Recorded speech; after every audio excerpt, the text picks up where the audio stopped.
خبر آپ کو دیں کہ لاہور کی انسدادی دہشت گردی عدالت نے اشتعال انگیز گفتگو کے مقدمے میں مریم اورنگزیب اور جاوید لطیف کی حاضری معافی کی درخواست مسترد کر دی۔ عدالت نے مریم اورنگزیب اور جاوید لطیف کے ضمانتی مچلکے بھی مسترد کر دیے۔ مزید جان لیتے ہیں ڈان نیوز کے نمائندے رانا بلال سے۔ رانا بلال، اپڈیٹ کیجیے گا، کیا پیش رفت سامنے آئی ہے؟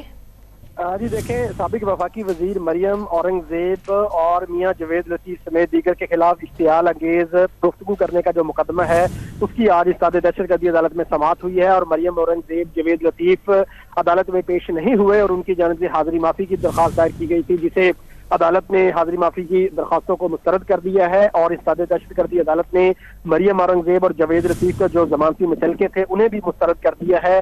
جو شریک ملزمان تھے وہ عدالت میں پیش ہوئے، اور عدالت نے ملزمان کی حاضری مکمل کرنے کے بعد کیس کی سماعت 25 نومبر تک جو ہے وہ ملتوی کر دی ہے۔ ڈیوٹی جج ارشد جاوید نے اس کیس کی سماعت کی ہے، اور تھانہ گرین ٹاؤن پولیس نے مریم اورنگزیب، جاوید لطیف سمیت دیگر کے خلاف یہ مقدمہ درج کر رکھا ہے۔ پولیس نے اخراج رپورٹ تیار کر کے عدالت میں پیش کی تھی، لیکن عدالت نے اخراج رپورٹ مسترد کرتے ہوئے مریم اورنگزیب سمیت دیگر ملزمان کو طلب کیا تھا، لیکن آج مریم اورنگزیب، میاں جاوید لطیف عدالت میں پیش نہیں ہوئے اور ان کی جانب سے حاضری معافی کی درخواستیں دی گئی تھی، جسے عدالت نے مسترد کر دیا ہے اور 25 نومبر کے لیے کارروائی ملتوی کر دی ہے۔ کیس کی سماعت 25 نومبر تک ملتوی کر دی گئی۔ تفصیل بتائے تھے رانا بلال، آپ کا بہت شکریہ۔